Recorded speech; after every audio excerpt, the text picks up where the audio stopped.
kalau dari kisahnya aku adalah aku menjalani proses waktu kemarin menikah tuh menjalani proses persiapan pranikah. Bahkan buat aku yang sudah jadi psikolog, aku menjalani proses persiapan pranikah. Dan waktu kemarin itu dibantu dengan salah satu alat ukur dan salah satu teknik. Nanti mungkin Ata yang lebih bisa cerita tekniknya apa. Aku dan pasangan itu menjalani proses pranikah. Salah satu yang dibahas adalah finansial. Puji Tuhan kita datang dari dua pasangan yang suamiku juga cukup dengan pekerjaannya dia. I would say kita nggak berlebih. Dia cukup dengan pekerjaannya dia. Aku cukup dengan pekerjaannya aku.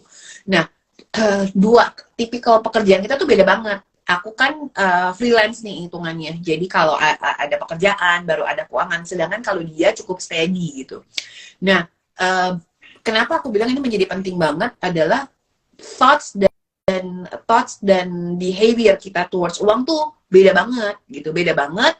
Dan throughout the process atau mulai mengingat-ingat sesi-sesi kemarin gitu ya, sampai kita datang ke uh, waktu dulu aku pikir nih ya kan, datang dari Indonesia dengan latar belakang Indonesia, dengan apa yang aku lihat di rumah gitu ya, itu real banget itu, bahwa ada omongan kan kalau kita di Indonesia gitu yang tidak ada mungkin dan tidak berkembang di sini adalah, ada omongan kalau di Indonesia adalah kalau sudah menikah adalah uang istri ya uang istri gitu, uang suami uangnya istri, urusan rumah siapa yang tanggung? Suami. Terus saya lupa, saya tidak ada di Indonesia teman-teman.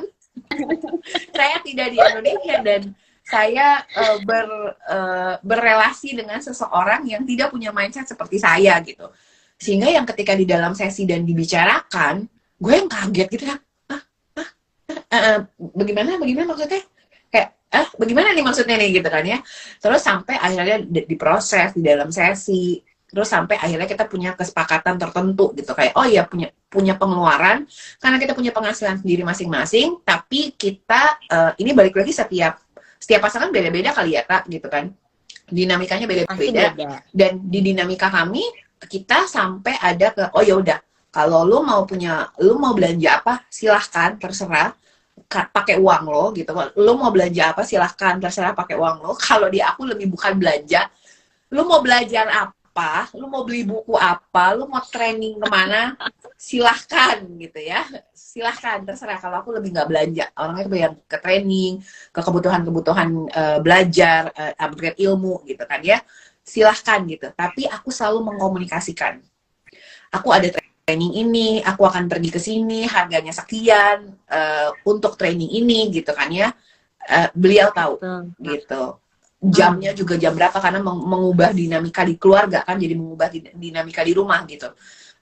Dan kita sampai kepada satu angka bahwa kalau di atas dari angka itu, baik buat aku dan buat dia gitu ya, kita akan obrolin. Harus ada persetujuan di atas angka tertentu gitu ya.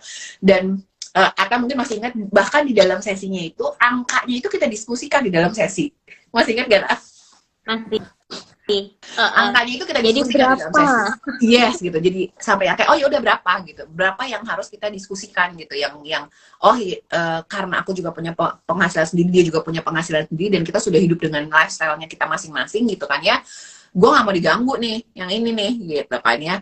Oh kita buka juga, oh berapa yang kita support ke keluarga, apa yang mau kita lakukan. Bahkan sampai sekarang pun kalau kita ada yang bergeser dari angka tersebut yang sudah kita setujuin, nah kita udah setuju nih bahwa bergeser dari angka itu kalau ada nambah ataupun kurang, kita sama-sama obrolin gitu. Kamu setuju nggak? Kamu setuju nggak? Kita ada nggak keuangannya gitu, yang kayak kita ada kok keuangannya, ya udah go for it gitu, nggak masalah gitu. Dan ada di situ. Dan menurut aku itu krusial banget dan penting banget ya untuk diomongin. Nah, karena menurut riset yang aku baca, majority of the marriage yang punya masalah, isunya itu atau bahkan yang berpisah, isu paling besarnya itu, paling besarnya itu di keuangan, isunya di finansial. Ya, betul. Karena memang aspeknya ternyata banyak banget ya. Ya. Ini aspeknya bukan angka kan, aspeknya adalah ketenangan, ketakutan pribadi gitu kan ya. Ini kalau misalnya betul gitu ya. Iya. kepercayaan, terus rasa. Nah, kalau mungkin struggleku ada perbedaannya adalah pada saat seorang wanita menikah, Iya. waktu sebelum menikah bekerja, terus udah gitu menikah, Mm-mm.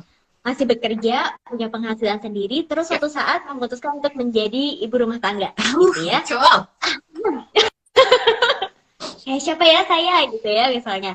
Nah, bagaimana yang saat yang pertamanya ada uang, sejumlah uang yang bisa saya kelola sendiri Hmm. dan kayak oh ya, ini hasil sendiri nih. Terus kalau yang ini uangnya suami ini, kok sungkan ya gitu ya. Iya.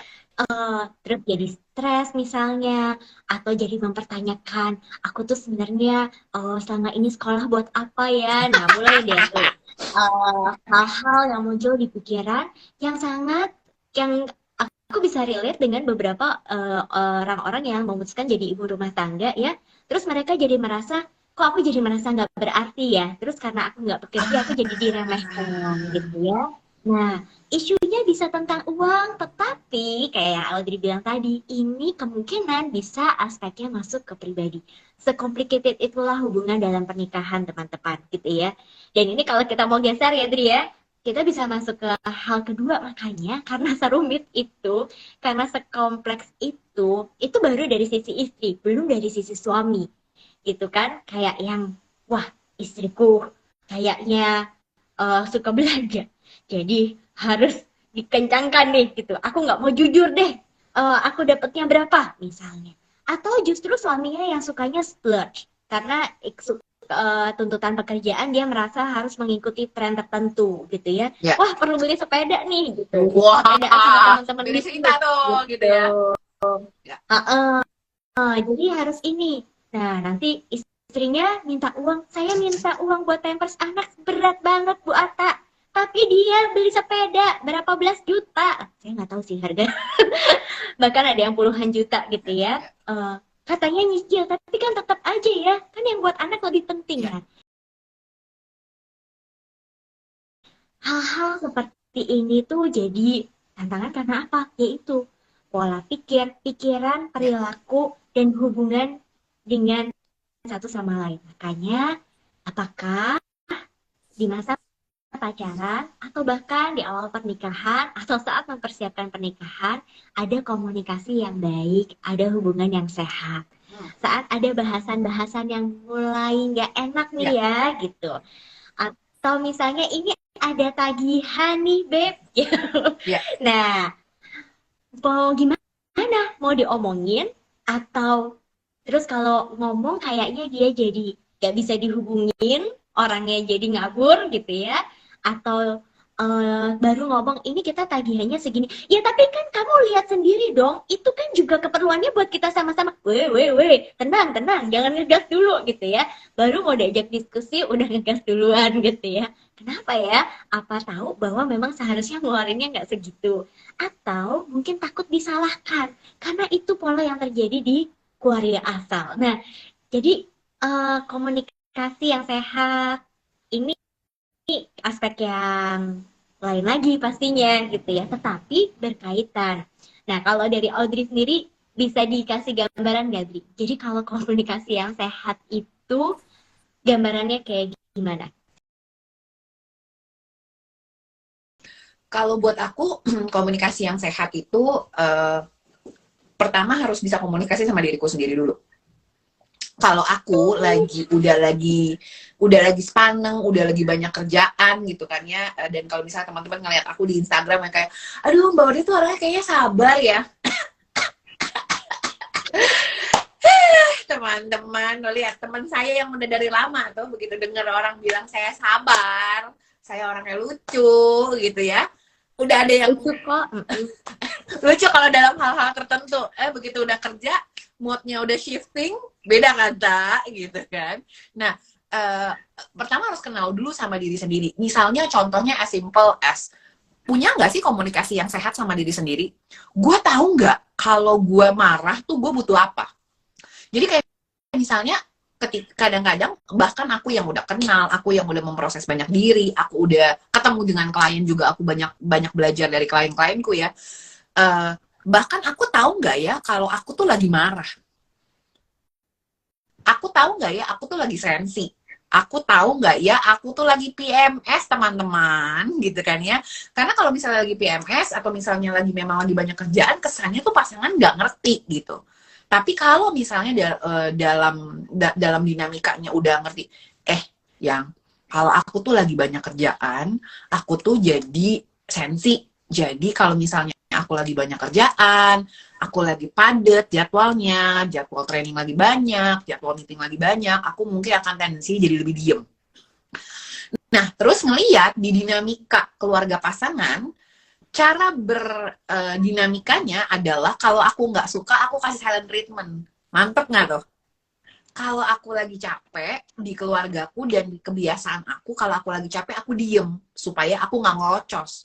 Tapi kalau di dalam keluarganya dia, di keluarganya pasangan kamu atau bahkan di keluarga kamu sendiri, kalau misalnya nggak suka tuh diem aja. Sehingga konotasikannya apa, kalau di dalam keluarga aku ya oh iya lagi capek ya udah kasih waktu sendirian. Tapi kalau misalnya di dalam keluarga pasangan, kalau lagi diem itu berarti kamu salah. Kebayang nggak tuh? Satunya kayak kasih aku waktu, satunya kayak aku salah apa ya? Aku salah apa ya? Aku salah apa ya? Gitu. Nah, itu ada nggak komunikasi kayak gitu? Kenal nggak gue sama diri gue sendiri bahwa kalau gue lagi capek tuh gue diem. Bukan marah sama lo gitu.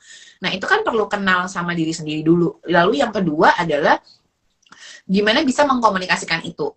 Kalau aku lagi marah, aku butuhnya apa ya? Karena kalau kita sayang sama orang tuh ya we want to see them happy. Bener nggak sih teman-teman? Kalau kita sayang sama orang gitu ya, kita tuh pasti pengen ngeliat dia happy. Kalau ngeliat dia susah, ngeliat dia sedih tuh kan pasti nggak enak gitu kan. Pasti rasanya nggak nyaman. So we want them to be happy. We want them to smile gitu kan ya. Sehingga kita akan mencoba segimana mungkin untuk bikin mereka jadi lebih happy gitu kan ya. Tapi pertanyaannya, pasangan kita tuh tahu nggak dia mau lebih happy itu bisa dengan cara apa? Apakah dikasih waktu dulu, atau misalnya dikasih istirahat dulu, atau memang dideketin gitu? Itu bentuk komunikasinya tuh. Ketika aku lagi begini, aku mau dipakein cara apa ya supaya aku bisa menerima komunikasi bahwa kamu sayang sama aku, either to give you time, either to help you with something else gitu kan. Itu komunikasi buat aku. Tapi yang pertama menjadi kenal dulu sama diri sendiri. Punya komunikasi yang baik nggak sih sama diri sendiri? Kenal nggak sama diri sendiri? Atau jangan-jangan selama 3 tahun pacaran adalah kamu udah makan belum? Udah sampai rumah belum? Udah. Ya udah, weekend mau kemana? Yuk kita cobain, sekarang lagi happening. Oh iya Mario Bros udah keluar. Ya udah, macet di jalan. Dan 3 tahun. Jadi begitu menikah harus menjalani proses itu. Wow teman-teman, ketika waktu COVID itu dan orang harus jadi 24/7 together, as in 24/7 together, itu banyak banget pasangan-pasangan yang akhirnya baru mulai tahu, yang kamu tuh kayak gini orangnya. Sehingga pertanyaan selama ini kemana aja gitu. Jadi buat yang masih